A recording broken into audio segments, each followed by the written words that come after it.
Hi everybody and welcome to Heel Heat. My name is George Coles and on this episode we're doing a top 10. Topic of the top 10, top 10 Canadian wrestlers. For this list we're going to go down the top 10 wrestlers from the Great White North and give you my opinion of the 10 best wrestlers from Canada. We're going to start off at number 10, the Mongolian Stomper. Now you may not recognize it by his name, but Archie Goldie, aka the Mongolian Stomper, a stalwart in Stampede Wrestling, a stalwart in the Southern Territories during the 70s and 60s and even into the 80s. The Mongolian Stomper is one of the quintessential territory monsters, territory stars.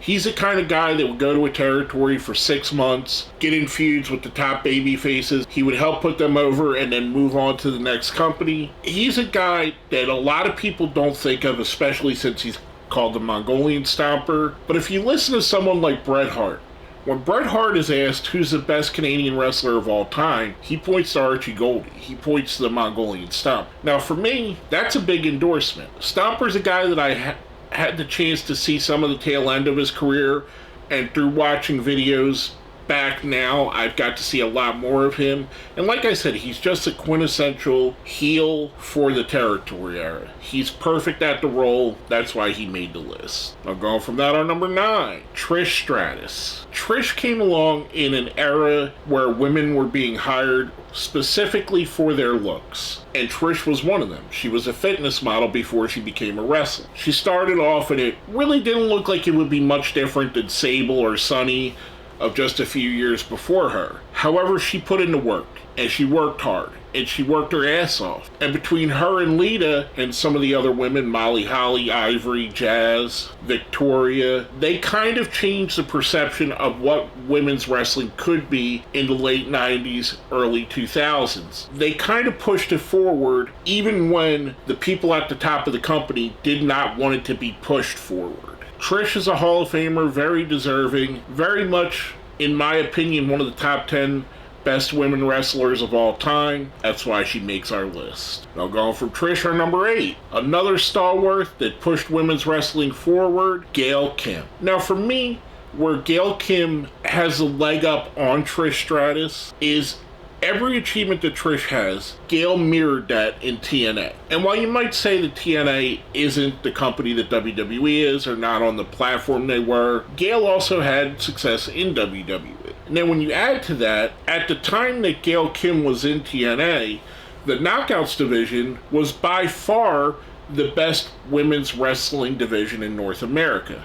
And that was on her back. That was on the back of Taylor Wilde. That was on the back of the Beautiful People, ODB, her biggest rival, Awesome Kong. They put women's wrestling in North America on a higher pedestal than it ever been before them, especially Kim and Awesome Kong. Their matches are legendary. It's one of the great feuds in TNA history. And I would dare to say the WWE Women's Revolution does not happen if we don't have the TNA Knockouts division being as amazing as it was and showing fans what they could have. Gail Kim, an absolute trailblazer. That's why she makes it on my list. Now going from that, our number 7, we're going to cheat here a little bit. We're putting two guys together that I think are going to be tied to each other all the way to the time that both of them go into the ground, and that's Kevin Owens and Sami Zayn. Whether they're Kevin Steen and El Generico, allegedly no one ever proved that that's really El Generico, or Owens and Zayn, their whole career has been tied together, whether it was training together,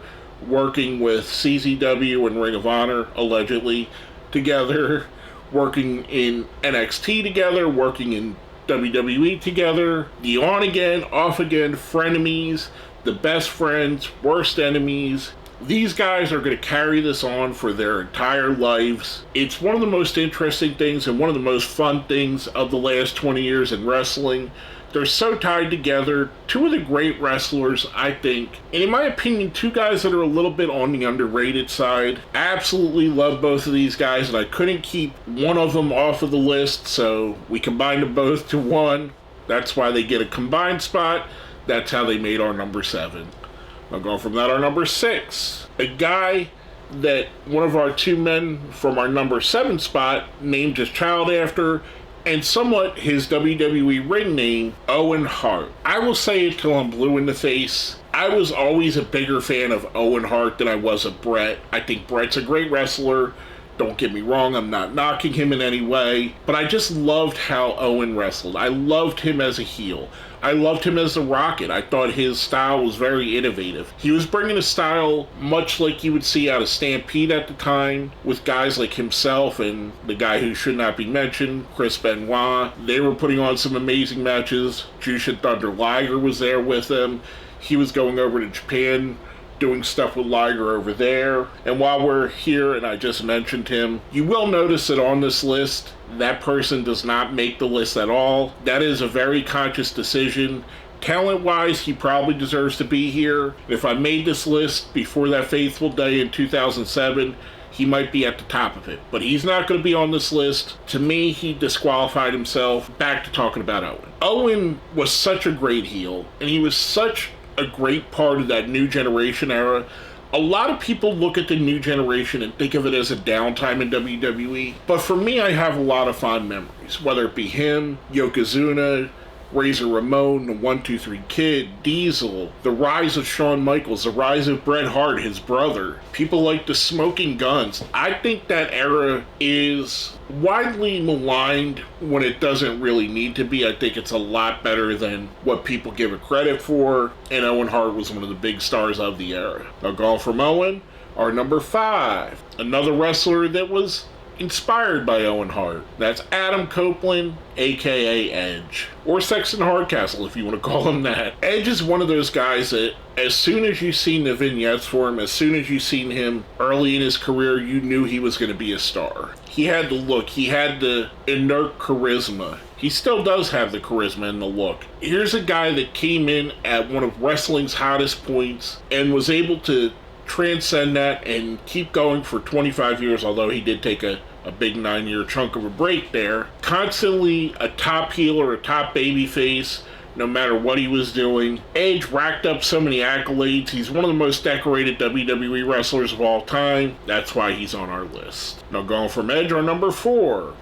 A contemporary of Edge's, and one of the men he had many battles with, either in tag teams or in singles. Y2J, the Ayatollah of Rock and Rolla, the Ocho, the Painmaker, the Lionheart, Chris Jericho. A man with 1,000 names, a man that has evolved and continues to do so 30 years plus into his career, and still competes at a relatively high level. I know there's a lot of people that are burnt out on him in AEW and feel like his creative there is a little bit on the lackluster side. I would tend to agree with that. But when you look at the grand scheme of things, you're talking about a guy that for over 20 years was able to reinvent and stay ahead of the curve and stay in that upper echelon world title picture, multiple time world champion across several different companies, won championships basically in every company he's ever been in, left a lasting impression, one of the great in-ring wrestlers of all time. That's why Chris Jericho makes our list.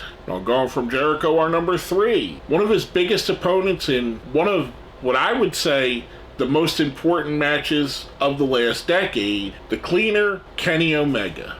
Now, I know Kenny Omega has a lot of people that are detractors of him, don't like his style as much, but for me, he's right there on the cusp of the new wave of wrestling being relevant, wrestling being pushed forward into the mainstream, whether it be his work with the Bullet Club or the Elite, his stuff in New Japan, which brought so much eyes to New Japan and never watched the company before. His match with Jericho there, which I think changed a lot for the wrestling world. All In, AEW itself. He's been there in so much groundbreaking moments for the wrestling industry. Such a amazing wrestler at that. To me, I think when the bell rings, you're hard-pressed to find another wrestler between the ropes that is as good as Kenny Omega, and yes, I know there are people that don't like his style, but I've always admired him. I've always enjoyed what he could do in the ring. He's rose to the top of every promotion he's been in.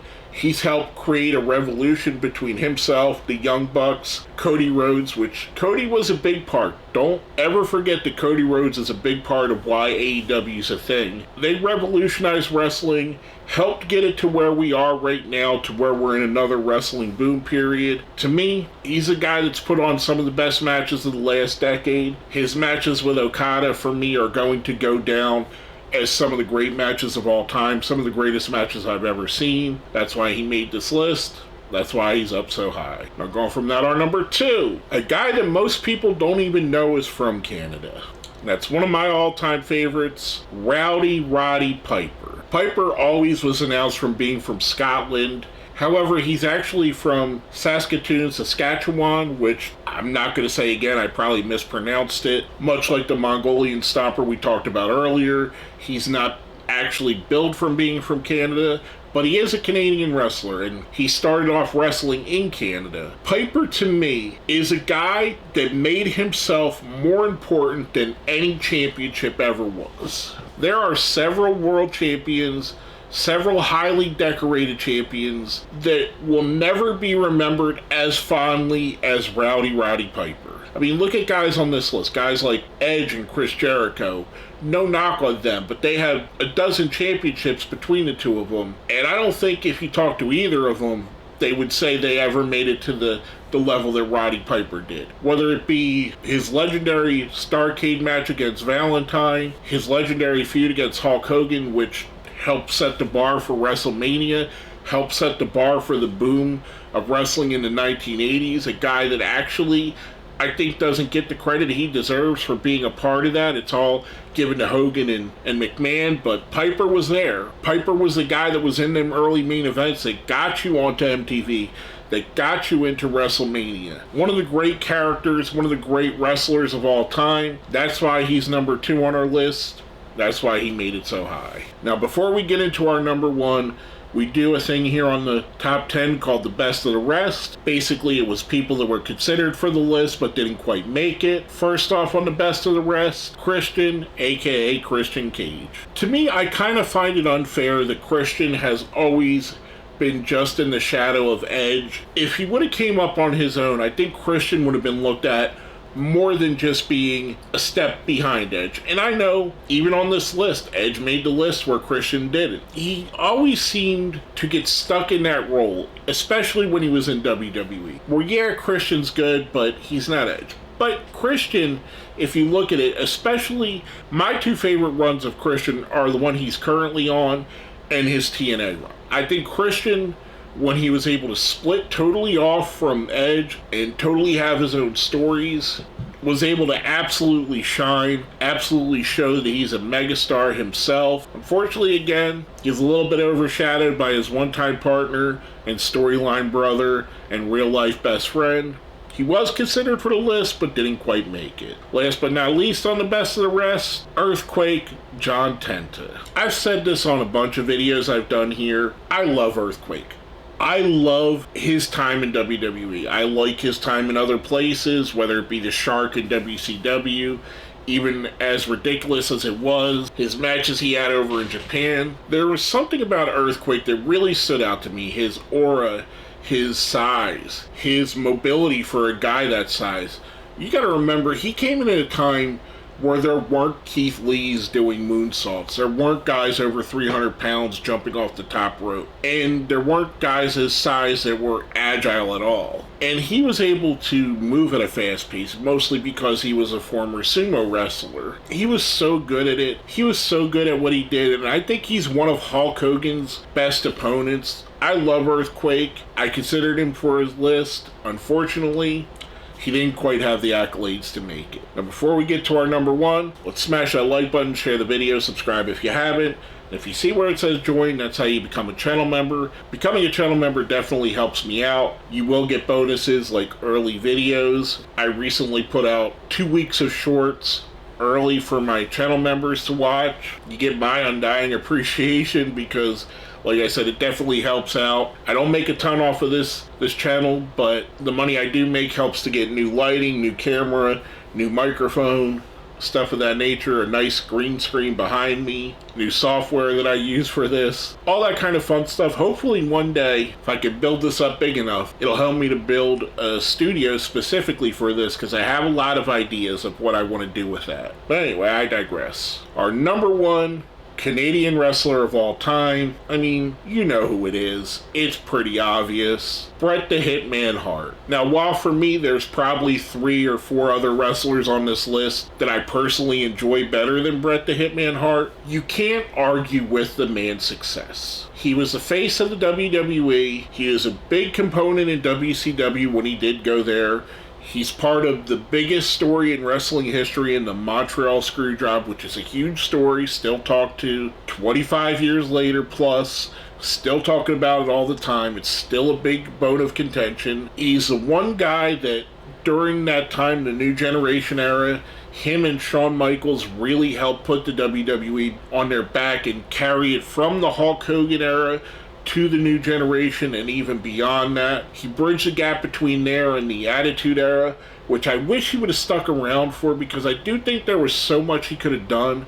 Imagine a fully fleshed out Bret Hart and Ken Shamrock rivalry, or Bret Hart and The Rock having a rivalry, or Bret Hart and Kurt Angle just a few years later. It would have been amazing to see him stick around there. Unfortunately, we all know what went on. He's highly decorated, considered one of the great wrestlers of all time. Even if you take away the word Canada, he pops up on everybody's top 10 list on greatest wrestlers of all time.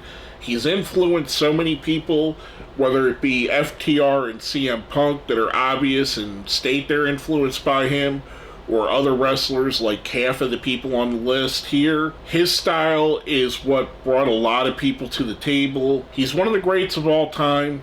That's why he's number one. I don't think I can even argue it with myself. Bret the Hitman Hart definitely deserves to be considered the greatest Canadian wrestler of all time. Now, with all that being said, if you think I put someone too high, someone too low, left somebody off the list altogether, let me know in the comments. Let me know who your favorite Canadian wrestler is. Is it someone on this list? Is it someone that's not? Maybe it's Rick Martel. Maybe it's Dino Bravo. There's so many great Canadian wrestlers. It could have been a number of these. Let me know down here in the comments. With all that being said, my name is George Coles, and you've been watching another Heel Heat Top 10.